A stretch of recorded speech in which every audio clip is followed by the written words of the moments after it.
Hey everyone, this is Patrick, the part-time IT tech support guy for Better Homes and Gardens. Garrett had asked me to kind of make a video on just password keepers and some basic kind of information on like a high-level overview, I guess, of what they are, what they do, maybe some different options that you could look at. So I got a few different things I'm going to go over here. But just in general, there's a lot of different options to save your passwords, so that way you don't have to sit there and type it in every single time you pull up a website, sometimes applications or anything like that. There's some different options, different programs that allow you to save your passwords, and then you can kind of sync them across a bunch of different devices. So it makes it a lot more convenient. It makes it a lot quicker, so you don't have to remember all those things. And then some of this is built in, like into like your computer or into like your phone, anything like that already. But again, there's some kind of like third party applications like LastPass is going to be the most common one that people will probably see there. So uh, I got another computer over here. I'm gonna switch over to this one. This is an Apple. So a lot of people, if you have like Macs or if you have an iPhone, you're probably already kind of familiar with this. But Apple has a built-in password keeper, and it's going to sync it across all of your different devices. So if you have an iPad, a MacBook, and an iPhone, then you can stay signed in, across all the different devices. You can use your same logins. It really makes it pretty easy and convenient. That is like the Apple Keychain here. And so on this screen, on this Mac over here, if you want to get that set up, if you haven't set it up before, if you go into the system preferences, and then you go up to your Apple ID up here,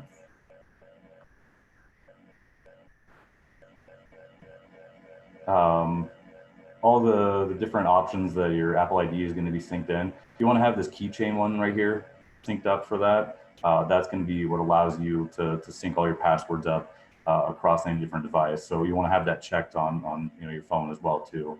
But if it's not checked, go ahead and check that there. And then the other thing is, just found a quick article on it. If you don't have it set up on your phone, just go to your settings, tap on your name, and then choose the iCloud, and then tap the keychain, and then turn it on, so that way that's up and going right there as well too. That's how you do it on an iPhone for the most part.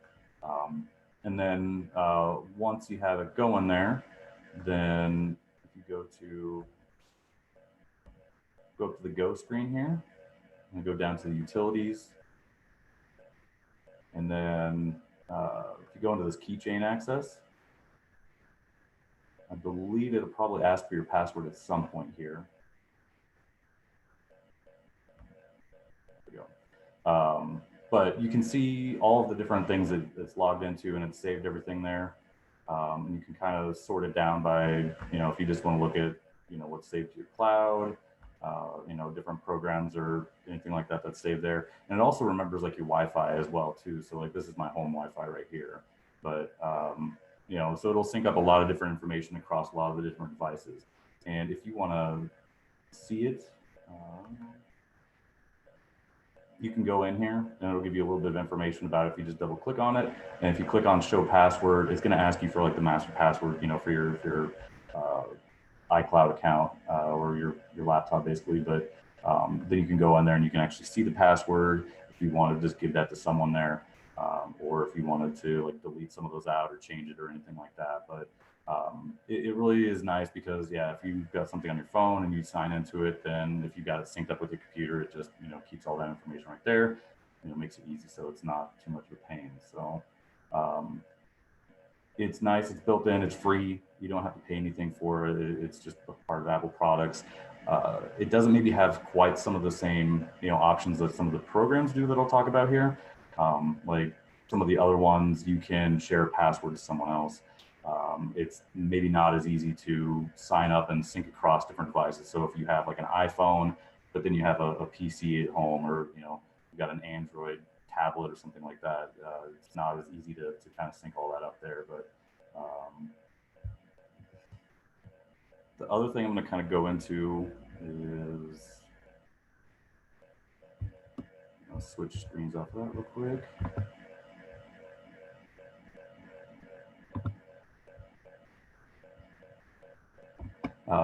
And just also by default, Windows doesn't have a built-in device, sharing option like that, like the Apple does. It doesn't have anything. And also, I mean, if you have a Windows, it's not like you have a Windows phone that you can sync it into and anything like that. But there are some different options.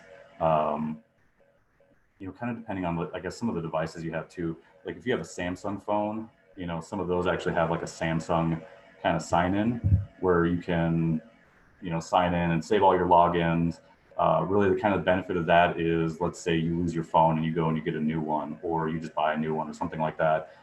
You can then sign in with the same Samsung ID and then, back everything up that you had there, within the options that Samsung has. I know like LG has that as well too. A lot of the phone vendors have that aren't iPhones.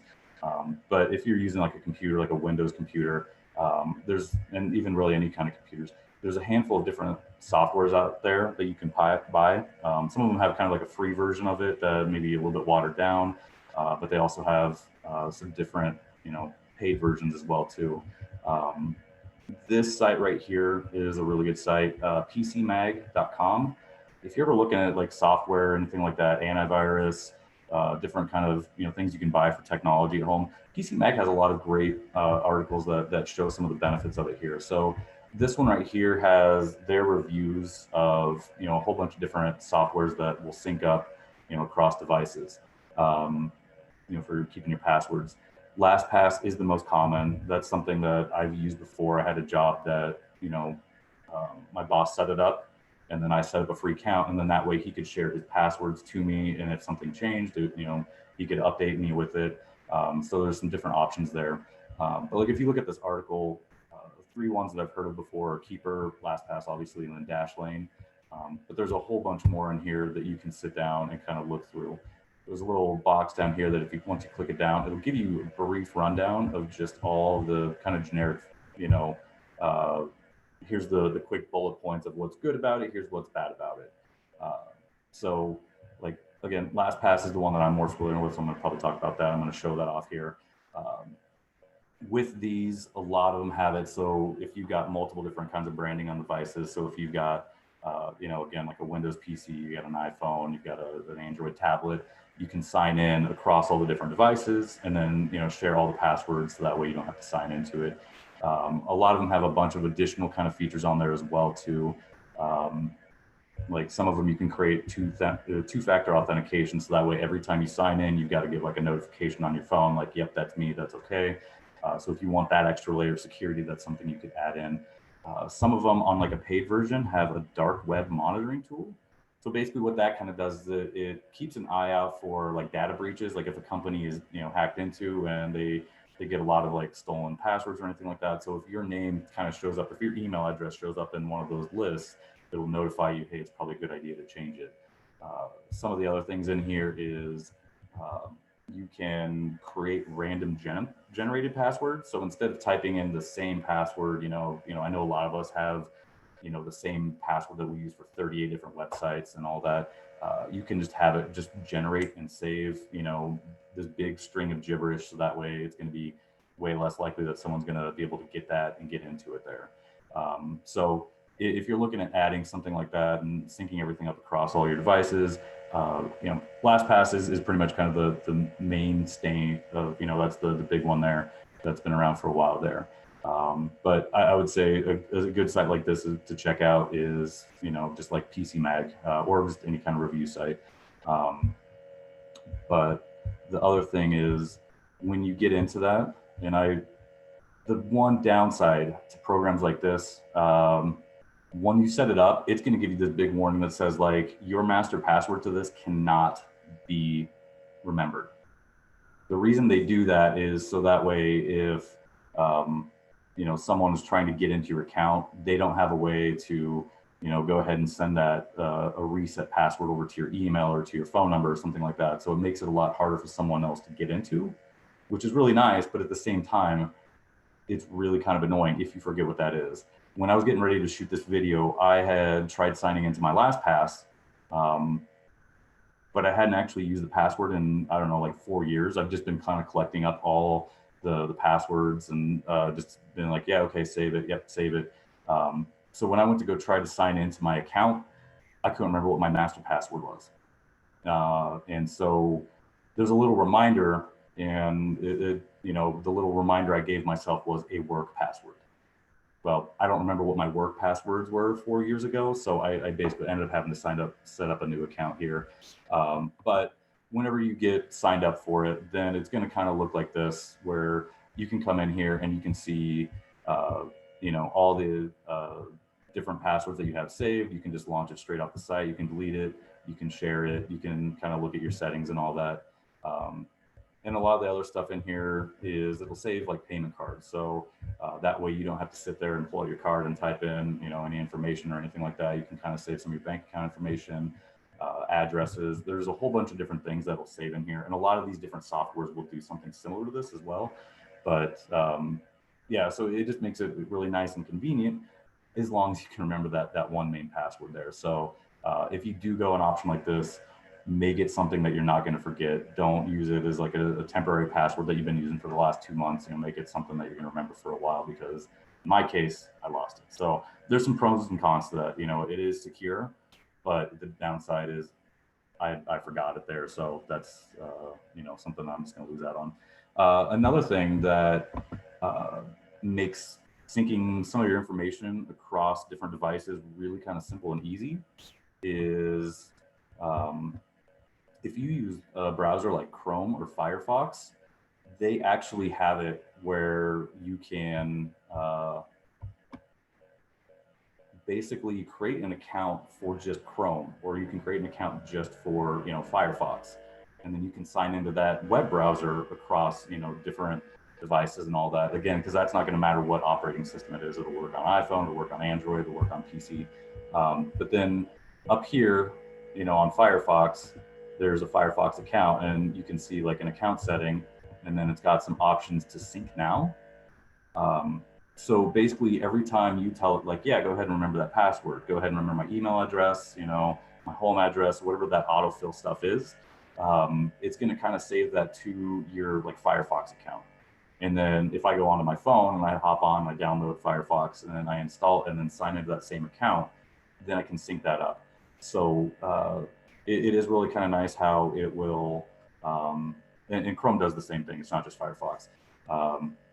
But it'll remember all that stuff. The other thing that's really nice about it is it'll sync up like all of your bookmark stuff here.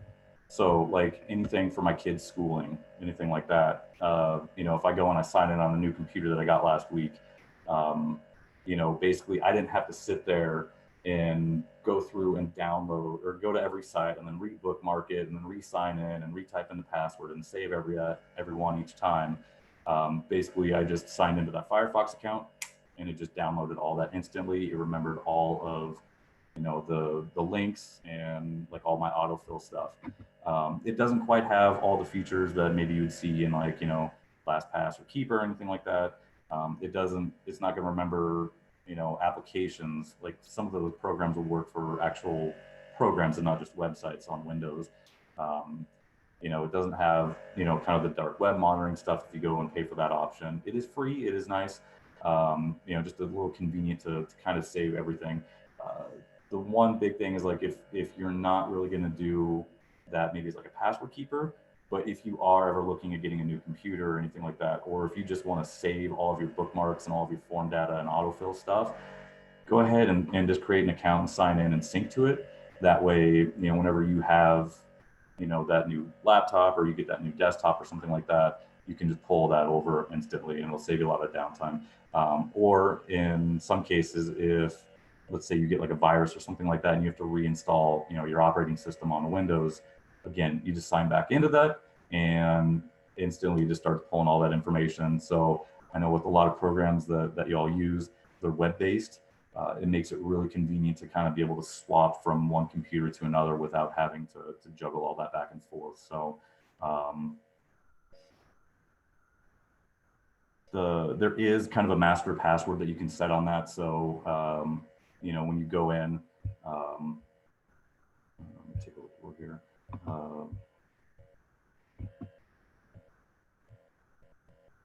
Oops, I want that one.